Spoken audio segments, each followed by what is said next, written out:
Juan, gloria a Dios, en el capítulo 14. Ya hace unos años atrás compartí este tema, lo voy a tratar de enfocar desde otro ángulo ahora.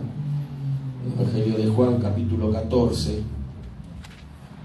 el verso 8 al 9. Por cierto, son versículos que se utilizan para muchas controversias acerca de que no vamos a estar enfocándonos ahora en eso, pero quiero mostrar esto desde el punto de vista de la importancia que tiene un verdadero padre, gloria a Dios, porque se celebra el Día del Padre, entonces vamos a estar hablando un poquito de lo que es realmente un padre.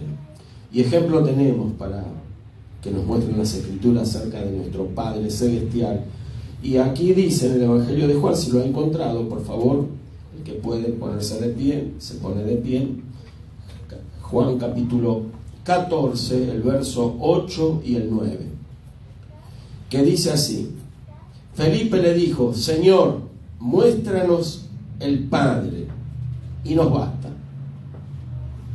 Jesús le dijo, tanto tiempo hace que estoy con vosotros y no me has conocido, Felipe. El que me ha visto a mí ha visto al Padre. ¿Cómo pues dices, tú muéstranos al Padre? Amén. Padre, en el maravilloso nombre de tu Hijo amado Jesucristo, Señor, estamos aquí reunidos, Señor, para, Señor, disfrutar de tu presencia y de tu palabra. Ayúdanos, Señor, a comprender, entender, a ser edificados por ella. Palabra que recibimos en nuestro espíritu para que dé fruto al 100%, Señor. Te damos gracias por tu presencia en este lugar, Señor. Tú atiendes nuestra necesidad, Señor, porque conoces cada una de ellas, Señor. En el nombre de Jesús también te pido por aquellos que ven el video, Señor, que los bendigas, los edifiques, Señor, salves, sanes y hagas lo que tienes que hacer conforme a tu soberanía, Señor, a tu gloriosa voluntad. En el nombre de Jesús, amén y amén. Gloria a Dios. Vamos a tomar asiento, hermanos. Gloria a Dios. Voy a tratar de ser breve. Es importante saber lo que es realmente un padre. Nosotros estábamos hablando con alguien en estos días atrás acerca de la función del padre o de los padres. Y realmente nadie, por lo general digo esto, ha ido a estudiar para ser padre. Hemos aprendido sobre la marcha, ¿verdad? En la medida que hemos sido padres, fuimos aprendiendo. Y obviamente que cuando se ejecuta el aprendizaje de esa manera, se cometen muchos errores. Y creo que casi todos nosotros, yo como padre, cometí errores. Y creo que cada quien puede decir algo semejante o parecido a lo que yo estoy diciendo de parte mía. Claro, no todos somos iguales. Yo cometí muchos errores como padre. Usted quizás cometió menos, pero de cualquier forma nos damos cuenta de que hemos cometido errores, que de haber sabido realmente cómo funciona o cómo debe de comportarse o cómo debe de actuar un padre, probablemente no nos hubiésemos equivocado tanto, ¿sí? Fíjese, aquí Jesús es confrontado, ¿verdad? Por Felipe, confrontado, por decirlo de alguna manera, sino que es Felipe, le está diciendo al Señor, muéstranos el Padre. ¿Por qué? Porque fíjese que Padre es una de las prerrogativas del Señor Jesús en el nuevo pacto. O sea, es el nombre que le da al Creador el Señor Jesucristo. Padre, no antes, en el antiguo pacto, se le mencionaba al Creador como Padre, sino que sencillamente Jesús fue el que estableció. Usted lo puede encontrar en los Evangelios, la famosa oración, por ejemplo, del Padre Nuestro. Padre nuestro que estás en los cielos, santificado sea tu nombre. Y no menciona el nombre propio, ¿verdad?, del Padre, porque asumía el Señor Jesús que esa palabra Padre, en el original, Abba significa Padre, era el nombre con el cual él identificaba a su Padre Celestial. Entonces le dice Padre, y usted va a encontrar, hay más de 200 menciones en el Nuevo Testamento acerca de la palabra Padre. El Señor Jesús lo mencionó aproximadamente 200 veces en los Evangelios. Así que vemos que la importancia de esa palabra es que el Señor Jesús traía la revelación que los antiguos profetas habían estado hablando, ¿verdad?, desde el antiguo pacto, y que ahora se iba a manifestar en los últimos tiempos con el nuevo pacto. No quiero abundar en eso, profundizar en eso, porque es un tema muy extenso, pero nosotros tenemos en nuestra Biblia Antiguo y Nuevo Pacto, Antiguo y Nuevo Testamento, ¿sí? Entonces, el Antiguo Testamento era lo que Dios le había encomendado, ¿verdad?, especialmente a la nación de Israel, o básicamente a Moisés, para que entonces de esa manera se instruyera a una nación para que representara a Dios sobre la tierra. Ahí se le dio ordenanzas, mandamientos, etcétera, y hay un conjunto de cosas que hoy obviamente son propias del antiguo pacto. No vamos a mencionarlas todas, repito, pero vemos que entonces el antiguo pacto es un pacto, un testamento, es un trato de Dios con el hombre, en un debido tiempo, en una manifestación en el tiempo, ¿verdad?, propia para ese tiempo, para ese lugar, para esa nación. Entonces, luego viene el Nuevo Testamento. Jesús es el fiador de un nuevo pacto, nos dicen las Escrituras. Ese nuevo pacto lo selló el Señor Jesucristo con su propia sangre. Me hubiese gustado explayarme un poco más en esto para poder comprenderlo mejor, ¿verdad? Pero el antiguo pacto estaba sostenido por rituales, por ritos, ¿verdad?, por sacrificios de animales, en los cuales también se derramaba sangre, pero que no era precisamente el sacrificio perfecto para eliminar los pecados de una nación, en este caso la nación de Israel. Sin embargo, Jesucristo, con su venida, lo que trae es no una nueva revelación, sino que trae una extensión de la revelación de la persona de Dios. Amén. Quiero solamente expresarme de esta manera para no abarcar todos esos aspectos que son profundos y no tendríamos el tiempo hoy suficiente para explicarlos, ¿verdad? O sea, que en el Nuevo Testamento, Nuevo Pacto, lo que tenemos nosotros es una revelación progresiva que se fue dando desde el Antiguo Testamento y concluye en el Nuevo Testamento con la manifestación del Señor Jesucristo y también con su muerte y su resurrección, todo a favor nuestro. Entonces, ahora en su ministerio es confrontado con esta pregunta: muéstranos al Padre. Había una curiosidad en los discípulos, ¿verdad?, acerca de la necesidad de que Jesús le mostrara a ellos realmente quién era el Padre, porque él hablaba mucho del Padre, ¿sí? Oraba con el Padre, hablaba Padre Nuestro, repito, y tantas otras ocasiones donde él mencionó a su Padre, gloria a Dios. Ahora entonces le dice: muéstranos al Padre y nos basta. O sea, dame realmente la noción, el ejemplo, la claridad, ¿verdad?, de quién es el Padre, para que nosotros creamos todas las cosas que tú nos estás diciendo. Entonces el Señor le dice: tanto tiempo hace que estoy con vosotros y no me has conocido, Felipe. El Señor había pasado probablemente alrededor de 3 años con sus discípulos. En términos de revelación era mucho tiempo, porque fíjese, 3 años junto al Señor, que era una catarata de revelación, ¿sí?, por decirlo de alguna manera, en los cuales sus discípulos fueron inundados por esa revelación fresca, nueva, que recibían de parte del Señor Jesús. Nunca antes ningún hombre había hablado como había hablado el Señor Jesús. Nunca antes alguien había manifestado las cosas que había manifestado el Señor Jesús. Nunca nadie había hecho los milagros que el Señor Jesús hizo. Nunca nadie había obrado de la manera que el Señor Jesús obraba. Entonces ahora les quedaba esta duda a sus discípulos, especialmente a Felipe: muéstranos al Padre y ya nos basta. Ya no hay más lugar para los interrogantes, para las dudas ni para las preguntas.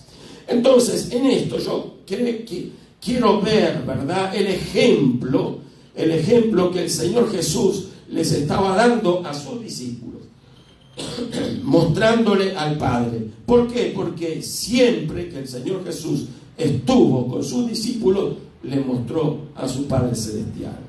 ¿Por qué, pastor? Por la sencilla razón de que el Padre siempre estuvo en la persona de Jesús. Amén. Siempre el Padre estuvo con él, estaba en él, moraba el Padre en él. Cuando el Señor Jesús se manifestó a los hombres, el Hijo de Dios se hizo carne, entonces Él se constituyó en el templo de Dios aquí en la tierra. Es otro tema muy extenso también para desarrollar, pero con esto quiero decir de que es obvio que cuando el Señor Jesús concluyó su obra redentora, dando su vida por nosotros, muriendo por nosotros y resucitando, ya no hubo más necesidad de templo en Jerusalén. ¿Se dio cuenta? Ya Dios ahora no habita en templos hechos de manos humanas. Dios no necesita 4 paredes como las que hay aquí, no necesita las paredes de una catedral, no necesita las paredes de ningún edificio. Dios no necesita en lo absoluto nada constituido por el hombre. ¿Por qué? Porque Dios solo habita en lo que Él ha hecho. Por eso, cuando el Señor Jesús se manifestó aquí en la tierra, y ahí estaba el templo de Dios. Destruid este templo y en 3 días lo reconstruiré, dijo el Señor, hablando de sí mismo. Ahí tenemos la confirmación de que el Señor Jesús era el templo. Los discípulos pensaban que les hablaba del templo de Jerusalén maravilloso, y de hecho el Señor estaba hablando de su propio cuerpo. Destruid este templo y en 3 días lo reconstruiré. Y nos está dando a entender de que en 3 días que iba a estar muerto, iba a reconstruir el templo. Cuando se reconstruye algo, quiere decir que era algo existente, preexistente a la destrucción, y se destruyó por la muerte, pero cuando el Señor resucitó, el templo se manifestó. Amén. No sé si me estoy explicando, lo estoy haciendo muy breve, para que de esa manera podamos darnos cuenta de que ya no hay necesidad de ningún templo, ni en Jerusalén, ni en ningún lado. Amén. Hay muchos cristianos que están haciendo oraciones, enviando dinero a la nación de Israel. Mire, yo no tengo problema en que cada quien haga con su dinero lo que quiera, ¿sí? Si usted quiere mandar dinero para construir un templo en Jerusalén, hágalo. Si usted siente hacerlo, se siente feliz así, está contento, hágalo. ¿Sí? Cada quien hace con su dinero lo que desea. Pero quiero decirle que desde el punto de vista bíblico y por lo que nos muestran las Escrituras, no hay necesidad de ninguna construcción del templo en Jerusalén. Amén. ¿Por qué? Porque ¿para qué un templo? Para que se vuelvan a hacer los sacrificios que se realizaban en el antiguo templo. Usted sabe lo que se hacía en el templo de Jerusalén en la época de Jesús. Se sacrificaban animalitos. Todos hemos visto en muchas oportunidades, en estudios que hemos realizado, lo que se realizaba en el templo. ¿Sí? Era un lugar de sacrificio. Allí se sacrificaban animales para que los pecados del pueblo de Israel fuesen no lavados, porque la sangre de un animalito, por inocente que es, no tiene la capacidad o el poder de lavar los pecados de los seres humanos, sino que sencillamente era un acto de fe que cubría el pecado, no lo lavaba. Entonces, pero eso se hacía en el templo, o sea, se sacrificaban animales en el templo. Básicamente era eso. Entre otras cosas, por supuesto. Pero quiero decir de que todo giraba en torno al sacrificio de animales. ¿Y para qué reconstruir nuevamente un templo? ¿En dónde quedaría el sacrificio del Señor Jesús? ¿Me estoy explicando? ¿Para qué? ¿Para volverse a sacrificarse animales en un templo? Entonces, en vano murió Jesús. Si se van a necesitar nuevos sacrificios para que el hombre de alguna manera alcance algún tipo de redención que no existe en la Biblia. Mire, la Biblia es muy clara y sencilla, hermanos. Nosotros tenemos que mirarla con ojos espirituales y esperar que la revelación del Señor venga a nuestro corazón. ¿Por qué? Porque muchas veces nosotros lo que solamente hacemos es escuchar lo que alguien nos dijo. Y nosotros podemos escuchar muchas campanas, ¿sí? Porque alguien nos dijo hace 20 años atrás, 30 años atrás, 40 años atrás. Una vez alguien me dijo, yo tengo 40 años de cristiano. Perfecto, tú tienes 40 años de cristiano, pero no creciste nada. 40 años donde no hubo progreso, donde no hubo evolución, donde la revelación no te llegó, porque sigue pensando de la manera obtusa de la que un día te dijeron que era el evangelio así, y realmente puedes darte cuenta que el evangelio no es tan así como te dijeron. No sé si me estoy explicando, hermano.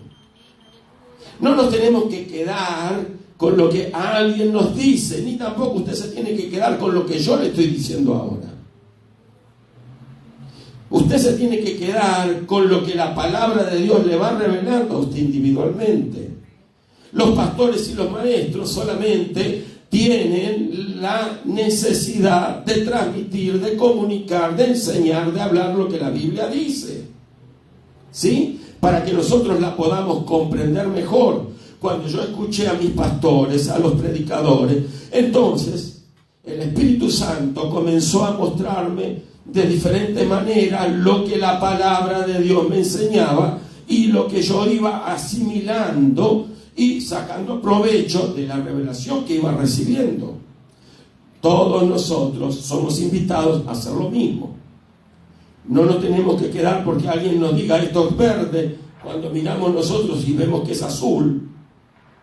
¿Por qué vamos a decir amén cuando alguien dice que es verde? ¿Me explico? Cuando alguien dice que esto es blanco y usted lo ve gris, usted no puede decir amén. Usted no es un lorito que repite lo que otros dicen. Usted es un ente individual. Usted es alguien que tiene espíritu. Usted es alguien que tiene el Espíritu Santo también obrando en usted. Claro que se necesitan de maestros, de evangelistas, de pastores, para que nos abran el entendimiento. Para eso son los pastores y los maestros. Los pastores y los maestros, la Biblia, hay 5 ministerios: apóstoles, profetas, evangelistas, pastores y maestros. Eso se llama el ministerio quíntuple. Entonces esos ministerios han sido establecidos por Dios para la iglesia, para que ésta crezca a la estatura, a la medida de un varón perfecto que es Cristo Jesús. Amén. Entonces nosotros nos servimos de esos ministerios para crecer. Estamos en un continuo crecimiento. Yo tengo más de 40 años, no voy a decir exacto, de conocer las cosas de Dios, ¿sí? Pero usted sabe que entendí rápidamente que yo no me podía quedar estancado, yo tenía que crecer. No me podía quedar con lo que alguien me dijo y parecía bonito. Yo tenía que poner a prueba lo que escuchaba.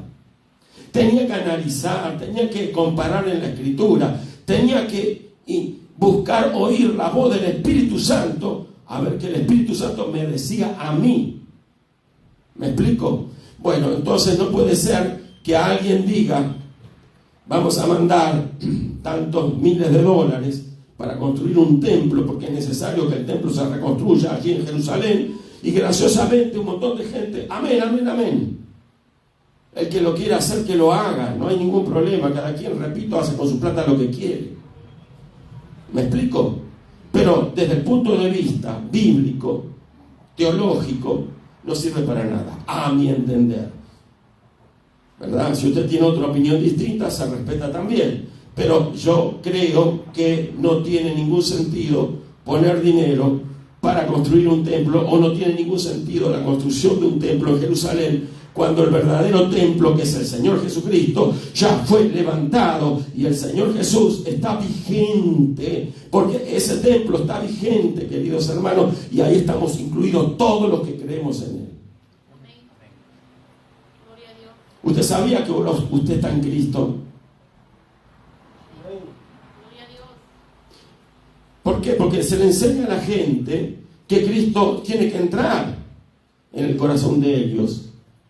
Pero poco se enseña que cuando eso sucede, que recibimos al Señor Jesús en nuestro corazón, en nuestro interior, también sucede otro milagro, que no es solamente que el Espíritu de Cristo entra en nosotros, sino que nosotros entramos en Cristo. Amén. Hay una palabra, una frase, no es una palabra, es una frase que existe en la Biblia, que dice que somos bautizados en Cristo. No dice en el nombre de Cristo, dice en Cristo, sumergidos en Cristo. Quiere decir que somos metidos en Cristo. Se malentiende a veces por los que no analizan exactamente lo que dice la Biblia. ¿Me explico? Entonces, cuando alguien es sumergido en agua, es en agua que es sumergido, es bautizado en agua, pero cuando alguien es bautizado en Cristo, es sumergido ya no en agua, sino en ¿dónde? En la persona de Cristo. Y todos los que hemos creído, hemos sido sumergidos en Cristo. Tenemos que saber eso. Esto es muy importante. Cristo está en nuestros corazones, porque usted la recibió, pero usted está en el corazón de Cristo. Él está allá arriba, resucitado, y nosotros estamos juntamente con Él, dijo el apóstol Pablo, sentado en lugares celestiales. ¿Me estoy explicando? O sea, en espíritu estamos hablando de esto. Obviamente usted está sentado ahora aquí en este lugar, pero si usted está en Cristo, usted está en lugares celestiales. ¿Sí? ¿Lo vemos? Amén. Bueno, entonces, esto hay que verlo a través de la revelación que nos da la palabra de Dios. No nos tenemos que quedar, ¿verdad?, con que, bueno, usted está sentado en una silla y usted se salió de aquí y se salió de la presencia de Dios y usted allá afuera no es nada, solamente cristiano aquí. No, Señor, yo soy cristiano aquí, allá afuera, porque allá afuera también estoy sentado juntamente con Cristo en lugares celestiales. Somos cristianos en todos los lugares. En su trabajo, en la escuela, en la calle, en donde usted anda, usted es una hija, un hijo de Dios. No solamente aquí en la reunión. No cuando estamos sentados escuchando la palabra nada más. Estamos siendo cristianos porque la filiación de ser cristiano va más allá de una asociación a un club. Nosotros no somos miembros de un club social. Nosotros no somos miembros de una organización humana. Nosotros somos miembros del cuerpo de Cristo. Amén. ¿Sí? Entonces, esto que ha sucedido con nosotros es algo que es un milagro y es de carácter espiritual, pero nosotros ahora no pertenecemos, como mucha gente se identifica, con un partido político, con una ideología, con un pensamiento X, no. Usted no es de la iglesia X, de la iglesia Y, de la iglesia M, de la iglesia de aquí, de allá. Si usted es cristiano realmente, usted es una hija, un hijo de Dios, porque la sangre de Jesús lo lavó de todos sus pecados y ahora forma parte de una sola, única iglesia que hay, la iglesia del Señor Jesucristo. Claro que hay diferentes maneras de pensar, de diferentes maneras de ver las cosas. Por eso es que muéstranos al Padre y nos basta. ¿Qué quiso decir el Señor? Tanto tiempo hace que estoy con vosotros y no me has conocido, Felipe. ¿No te he dado muestras del que el Padre está conmigo? ¿Te ha hablado alguna vez mal? ¿Te ha maltratado? ¿Has notado desinterés de parte mía en enseñarte? ¿He tratado prejuiciosamente con los discípulos? ¿He tratado mal a ti y desconsideradamente, y a otros de manera diferente? ¿Tú has visto de parte mía que yo hice diferencias con alguno? Y usted vio que a veces como padres cometemos esos errores. La humanidad está buscando, queridas hermanas y hermanos, un ejemplo a seguir. Por eso la necesidad del ser humano, la imperiosa necesidad que tiene de generarse ídolos. Ídolos. La gente mira un ídolo en los deportes, en las artes, en la música, y sigue esos ídolos. Cantan sus canciones, repiten sus palabras, empiezan a vestir como ellos, imponen tendencias. Los ídolos hacen esas cosas porque hay un tremendo vacío en el corazón del ser humano por tener el correcto ejemplo. ¿El ejemplo de qué? De lo que es ser un padre. Y Jesús se lo estuvo dando siempre a Felipe, pero Felipe no vio eso. Como muchos creyentes no pueden ver hoy en día muchas cosas. ¿Me explico? Felipe no había visto al Padre en la vida del Señor Jesús. Por eso el Señor Jesús le está diciendo: tanto tiempo que estoy con ustedes, no me has conocido tú y los demás. El que me ha visto a mí ha visto al Padre. ¿Cómo pues tú dices, muéstranos el Padre? Jesús no dijo, yo soy el Padre. ¿Se dio cuenta? Qué oportunidad maravillosa y tremenda para traer esa revelación. Ahí tenía él la oportunidad de decirle a sus discípulos: bueno, miren, la verdad, les tengo que decir algo. Yo soy el Padre. Sin embargo, no le dijo así. ¿Me estoy explicando, hermanos? Él le dijo: el que me ha visto a mí, ha visto al Padre. Porque usted, yo, somos una extensión de nuestros padres. ¿Se dio cuenta que su hijo tiene muchas similitudes con usted? Si usted es padre, sus hijos van a sacar algo de usted. Espero que saquen lo lindo, ¿verdad?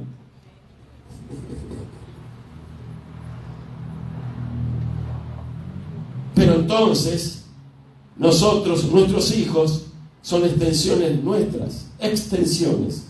Y nosotros somos las extensiones de nuestros padres. Estoy hablando en el sentido generalizado, la palabra extensión. Extensiones genéticas, desde lo físico, desde lo biológico, y también, ¿por qué no?, extensiones desde lo anímico, desde lo espiritual. Nosotros heredamos muchas virtudes, pero ¿por qué no también defectos de nuestros padres, de nuestros ancestros? ¿No recuerda el mandamiento donde dice que no hay que inclinarse a imágenes? ¿Sí? ¿Por qué? Porque Dios castiga la maldad de los padres sobre los hijos hasta la tercera y cuarta generación. Hay una consecuencia por el pecado. Padres pecadores están asegurando en la descendencia de ellos hasta la tercera y cuarta generación, de acuerdo al pecado, están asegurando sufrimiento para su descendencia, para sus hijos, sus nietos, sus bisnietos. ¿Por qué? Porque hay ignorancia de lo que realmente se requiere o se necesita para ser ejemplo para los hijos. Por eso la sociedad en la que vivimos imperiosamente necesita de buenos ejemplos. La necesitaba Felipe, lo necesitaban los demás discípulos, y ¿por qué no nosotros? ¿O que somos superiores nosotros a Felipe? somos superiores a los demás discípulos, en lo absoluto somos iguales, humanamente hablando. Necesitamos también buenos ejemplos. Sus hijos necesitan ver de usted un buen ejemplo.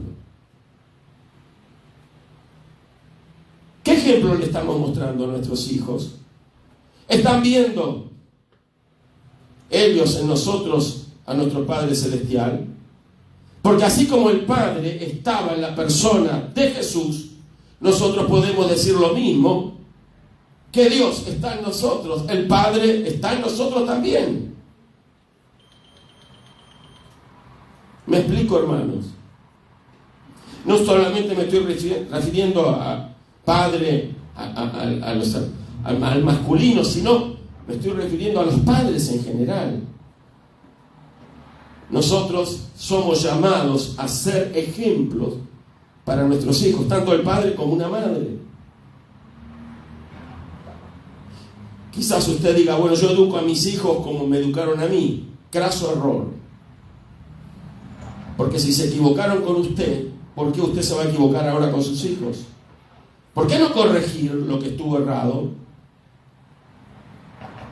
Si usted recibió un mal ejemplo, ¿por qué repetirlo con sus hijos?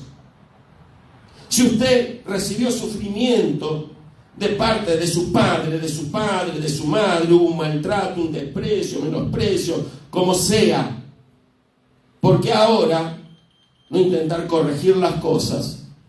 Máxime que ahora conocemos la verdad, estamos en Cristo. ¿Por qué perseverar en algo, verdad, que no va a rendir frutos, que causa dolor? Tenemos que ser ejemplos para nuestros hijos. Los padres somos llamados a ser ejemplos para nuestros hijos. Pastor, yo me equivoqué mucho. Yo también. Todos nos hemos equivocado en alguna medida, unos más, otros menos. Repito, nadie estudió para ser padre, pero la Biblia nos enseña cómo serlo.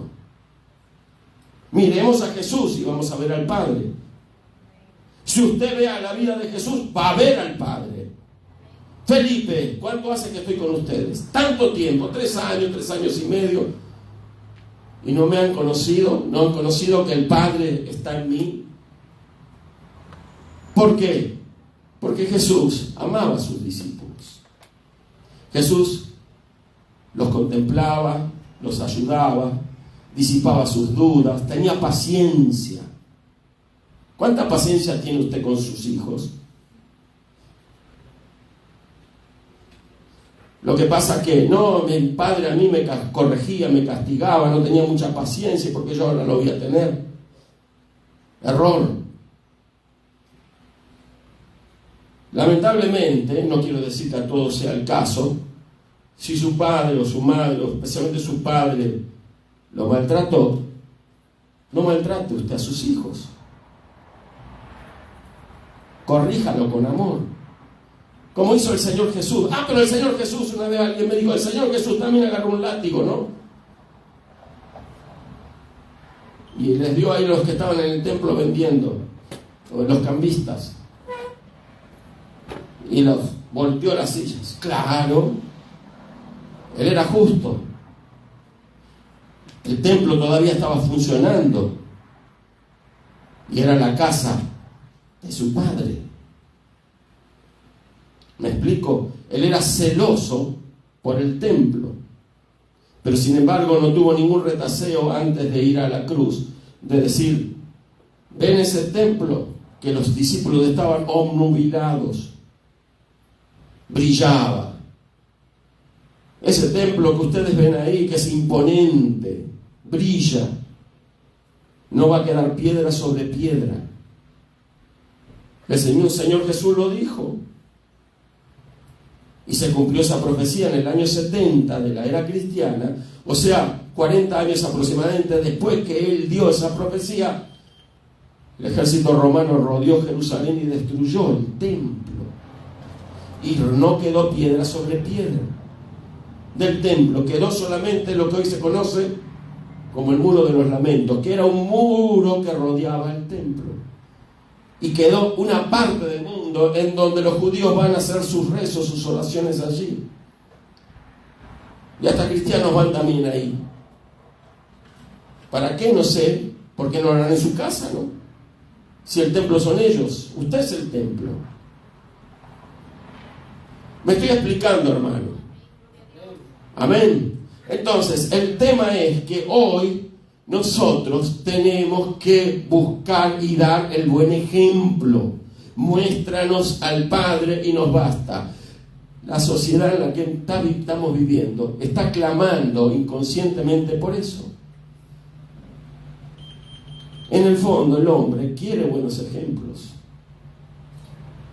quiere buenos políticos, quiere buenas personas, quiere buenos maestros, quiere buenos policías, quiere buenos jueces, quiere buenas personas en su vecindario. Nadie quiere vivir en la incertidumbre, nadie quiere vivir envuelto en violencia, nadie quiere vivir con miedo, con temor de salir a la calle. Queremos un mundo mejor, ¿o no? El mundo lo desea. ¿Y quiénes son los llamados a dar buenos ejemplos? ¿Los policías? Lamentablemente no. Si no son cristianos, no van a dar un buen ejemplo. Los políticos, menos que menos. No van a dar buenos ejemplos, hermanos queridos, a menos que sean verdaderos creyentes. Pero no es la norma entre ellos. O sea, la iglesia del Señor Jesucristo es la llamada a dar el buen ejemplo. Los compañeros de nuestros hijos tienen que saber quiénes somos nosotros. ¿Y cómo se van a dar cuenta? Por la manera en que nosotros somos ejemplo para nuestros hijos. Entonces nuestros hijos van a estar a la altura realmente de ser niños, jóvenes, educados por un buen ejemplo. Ellos no van a aprender a abusar de los demás, porque van a ver que nadie los abusó a ellos en su casa, que nadie los discriminó a ellos en su casa. Por eso no lo van a hacer. Pero ¿quiénes son los que abusan, los que discriminan, los que hacen bullying, esto, lo otro? Aquellos que aprendieron mal. Desgraciadamente aprendieron mal porque no dieron buenos ejemplos en su casa. ¿Me explico, hermano? No vieron al Padre. El que no ve al Padre no ve nada, hermano. El que no ve al Padre Celestial, a nuestro Creador, el que no ve eso, no va a amar al Creador.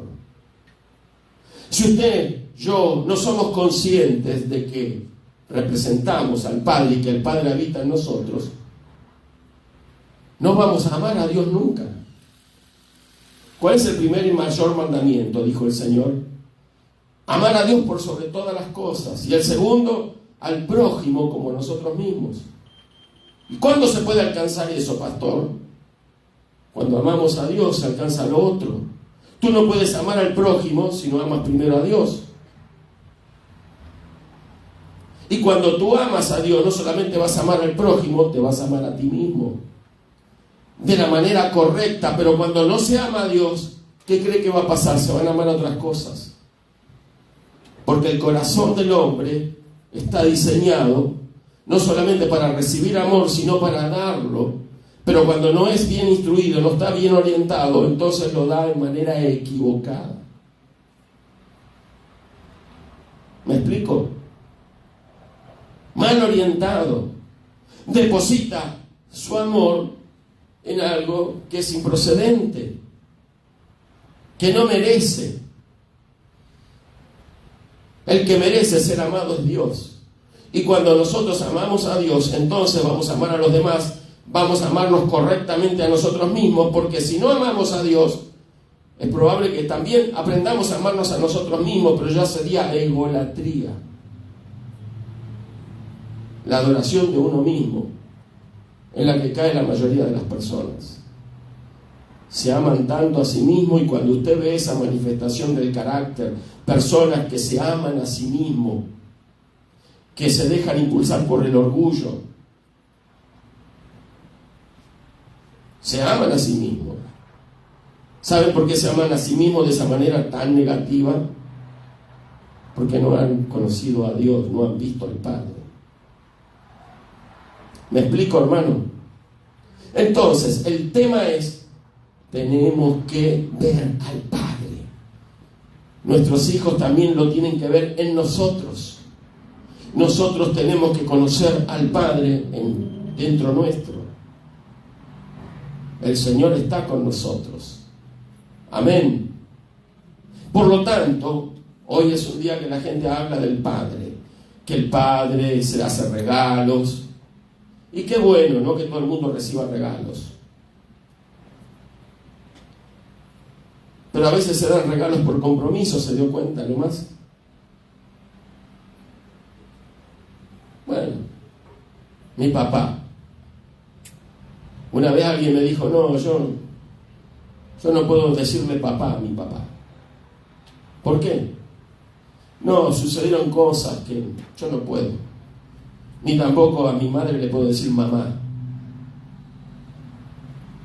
Maltrato, vaya a saber qué situaciones se vivieron, ¿verdad? Dejaron a un costado, entonces los maltrataron, hicieron diferencias con ellos, los abandonaron. Hay gente que son abandonados por sus propios madres, padres que huyen y no quieren hacer frente a su responsabilidad de padres.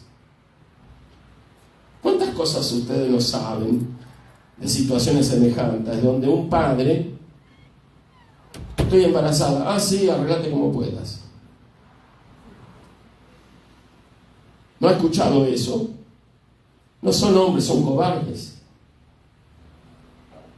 Cobardes que no quieren hacerse responsables de una paternidad, porque ellos nunca vieron un buen ejemplo, nunca vieron al Padre, y tampoco ellos sienten que haya algo diferente en ellos. No tienen al Padre, no tienen a Dios. Corazones huecos, vacíos, duros.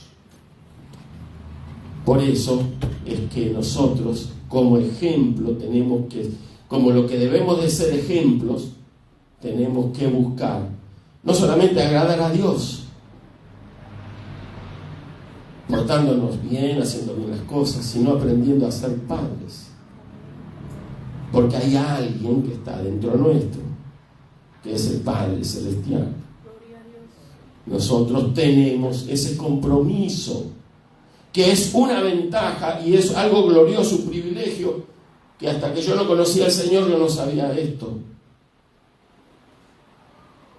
Por eso, uno se olvida de todas las cosas que pudo haber sufrido a consecuencia de estos errores de los progenitores, de uno, de todos.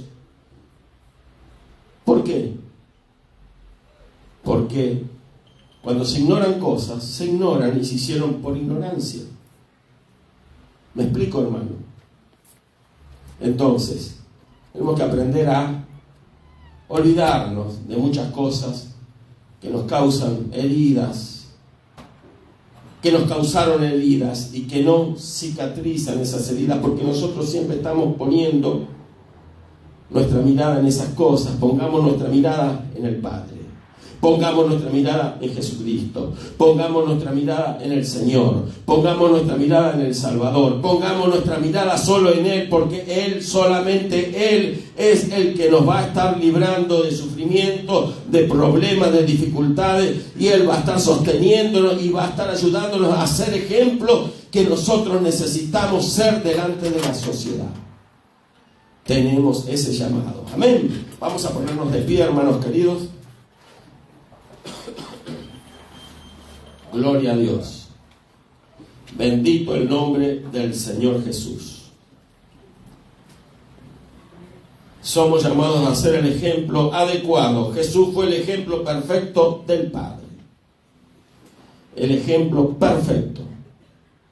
Repito una vez más para que el concepto quede sembrado en mentes, espíritu, corazones. Jesús nunca dijo en ningún lugar de la Escritura que era el Padre. El que me ve a mí ha visto al Padre. Eso no quiere decir que Él dijo que sea el Padre. No. Él era la extensión del Padre porque era el Hijo de Dios. En el principio era el Verbo y el Verbo estaba con Dios y el Verbo era Dios. O sea, miremos la Escritura, asociemos, ¿sí? Busquemos revelación.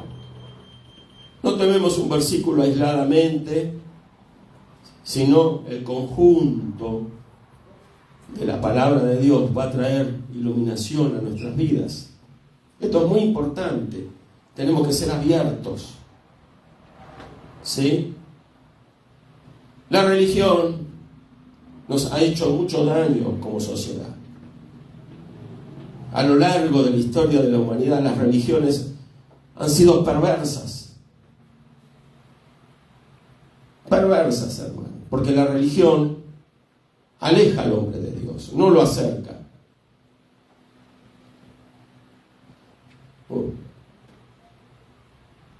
Cuando no era cristiano leí una vez a Marx.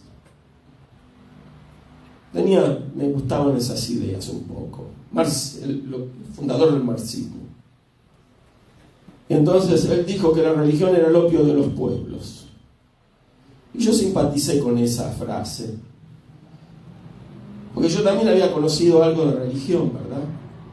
Y dijo, sí, es el opio. ¿Sabe lo que es el opio, no? Es una droga que adormece.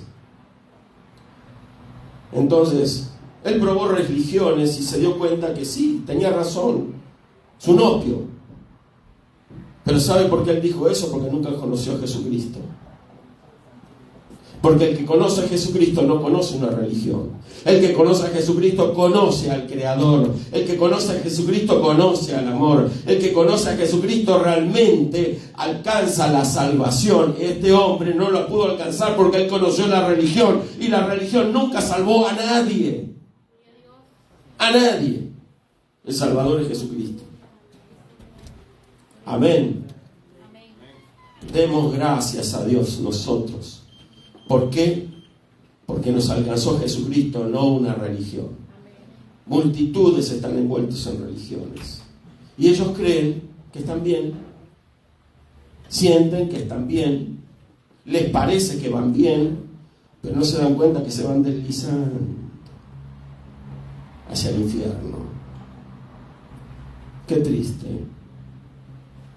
Y estamos nosotros que tenemos que ser ejemplo para esa gente. Para que la pendiente no se los trague. Somos nosotros los llamados a predicar el Evangelio de Jesucristo. Somos nosotros los que tenemos que mostrar al Padre. Nuestros ejemplos, nuestra forma de hablar, de vivir, de actuar. Ejemplos no solamente acá en la iglesia. Acá estamos todos bonitos. Cara vemos, corazones no sabemos. Amén. Una vez un pastor que yo tuve me dijo, Carlos, no vayas a creer que todos los que están aquí son angelitos alados, ¿eh?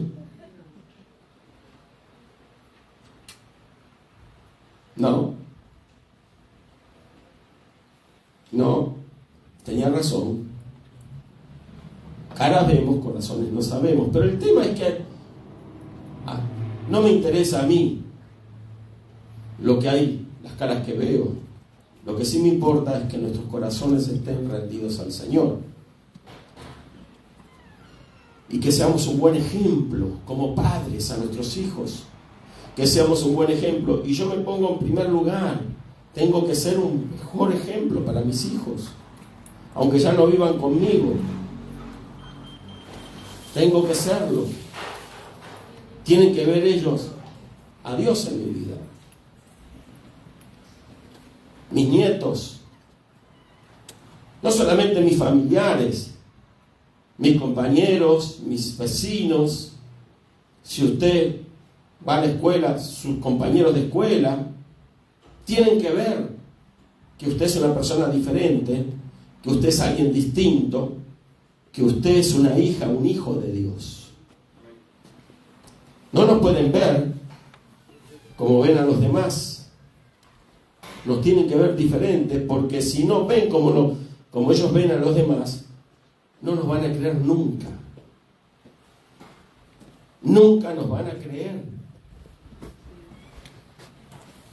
La credibilidad es algo sumamente importante en el creyente.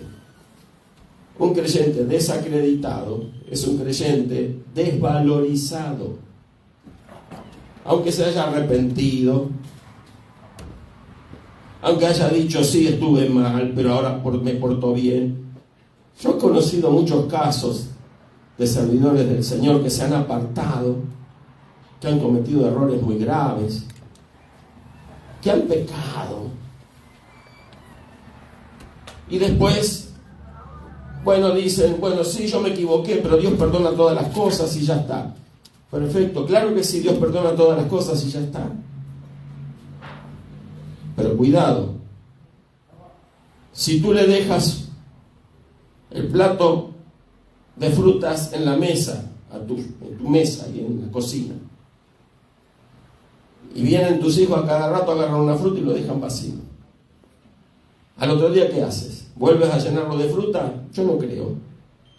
Lo pones arriba de una alacena, ¿no? Porque es día a día una frutita, no cada minuto. ¿Me explico, hermano?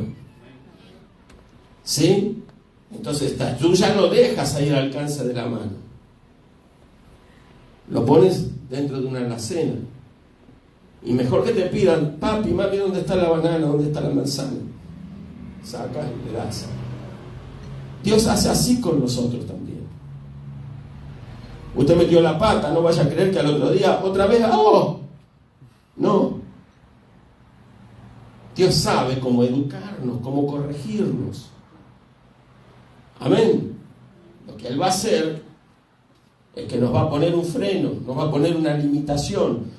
Antes tenías acceso al Edén. Hacías lo que querías, Adán, en el Edén. Pero ya no puedes entrar. Hay promesa, claro. La simiente de la mujer va a pisar la cabeza a la simiente de la serpiente. Pero tú no puedes volver ahora hasta que eso no ocurra, hasta que la simiente de la mujer no pise la cabeza de la serpiente, Satanás, hasta que el Señor Jesús no derrote a Satanás en la cruz. No se puede entrar de vuelta al Edén. ¿Me explico? Todas las bendiciones están de parte de Dios. Pero Dios pone limitaciones a los que no aprenden la lección. Nadie crea, ni tampoco ningún hijo crea, que por ser hijo nada más ya tiene acceso a hacer lo que le da la gana, las cuantas veces quiera, sin la corrección de su padre. Los padres estamos para corregir con amor. No con golpe, no con grito. Amén. Los padres tenemos que ser responsables por nuestros hijos, ante nuestros hijos y ante los demás, por lo que somos como padres. Entonces, esto es de vital importancia.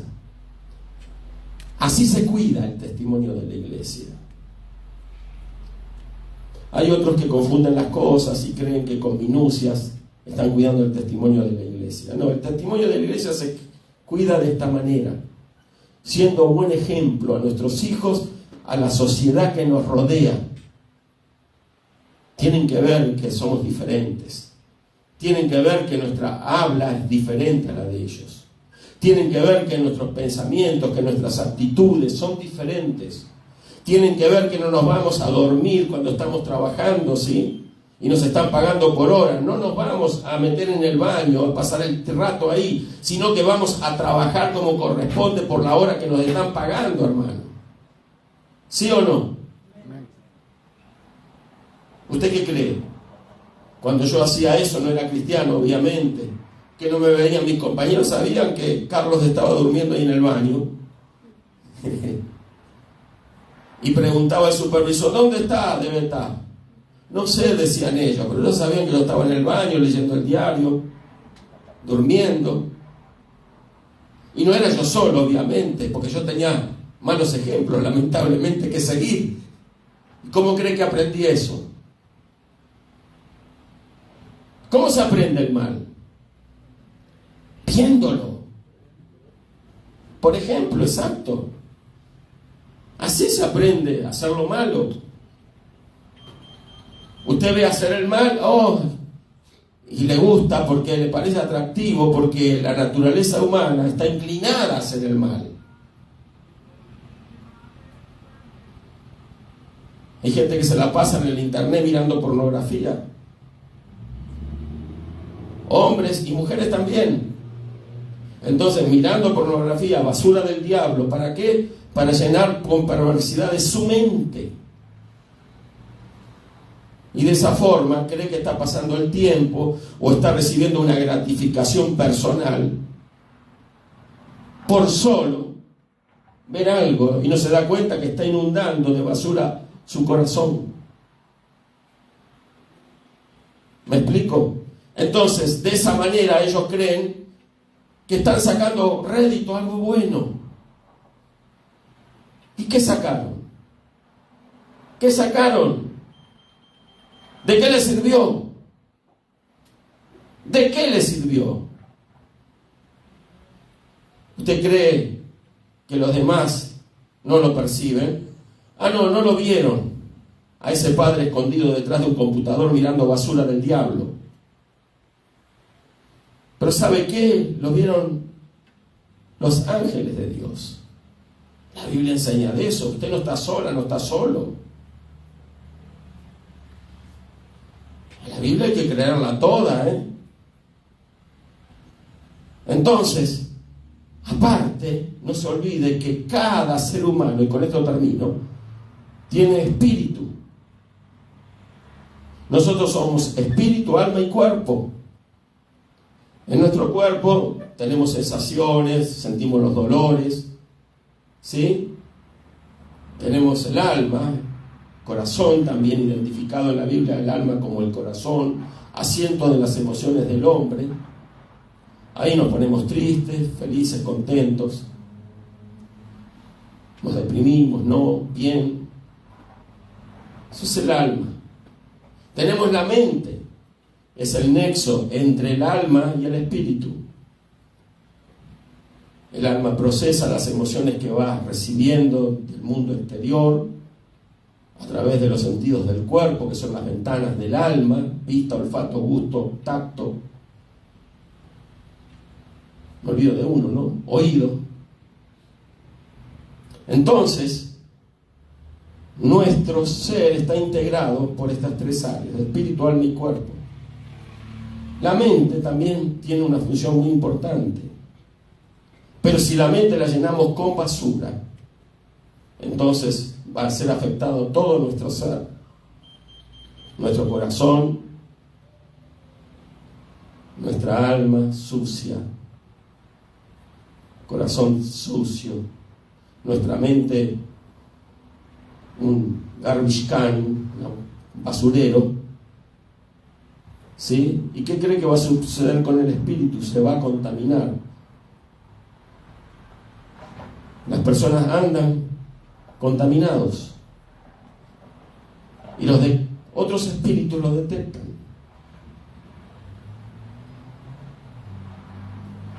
Detectan la contaminación porque el espíritu detecta otro espíritu.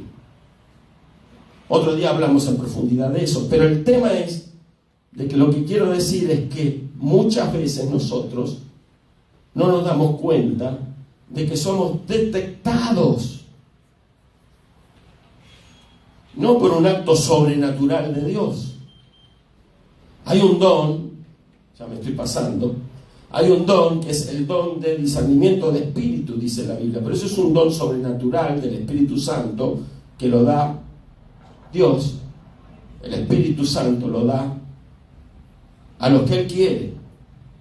Don de discernimiento de espíritu. Entonces la persona discierne los espíritus, si son de Dios, si no son de Dios. Pero el espíritu humano en sí mismo tiene esta función natural, normal, de detectar otros espíritus. ¿Y por qué yo no lo puedo hacer, pastor? Porque usted lo tiene dormido su espíritu. Porque usted nunca se ocupa. Porque nos interesa solo ver la tele. Nos interesa solo darle gusto a la carne. Nos interesa distraernos. Nos interesa solo los entretenimientos humanos. Tiene su lugar, por cierto, cuando son sanas cosas, pero no desarrollamos nuestra capacidad espiritual. Si usted no hace ejercicio, no desarrolla la musculatura de su cuerpo, de su físico, también tiene que hacer ejercicios para desarrollar su musculatura espiritual, el espíritu.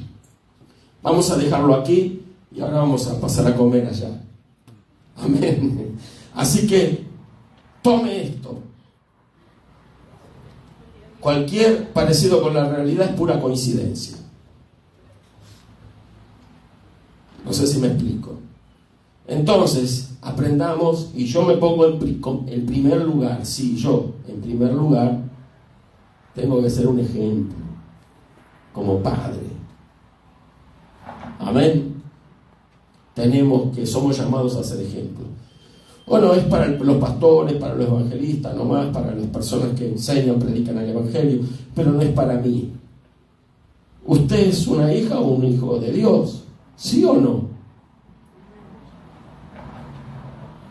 Usted ha sido llamado a ser iglesia, a ser templo de Dios. ¿Cómo nosotros cuidamos el templo de Dios? Acá hay que venir a barrer, limpiar, lavar el piso. Gracias a Dios que hay hermanos que lo hacen, hermanas, de buena voluntad. ¿Sí? Juntar basura, ahora sacan basura afuera, ahora van a entrar a las mesas, van a limpiar. Gracias a Dios que hay hermanos dispuestos para eso. Veo que siempre hay algunos que hacen y otros que no les interesa nada. Pero bueno, gracias a Dios tenemos quienes se ocupan de esas cosas. Pero el tema es que nosotros tenemos que aprender a ocuparnos. No quiero dejar de decir que hay quienes están preparando la carne asada ahí, para que ahora vayamos, nos sentamos cómodamente ahí, hay mantel, creo que lo compraron, ¿no? Entonces, hay ensaladas, trajeron los hermanos, gracias a Dios por eso. ¿Sí? Porque lo que trajeron no lo trajeron por un compromiso, decir, bueno, voy a ver si salgo del apuro con esto. No. Se trae de corazón, ¿sí?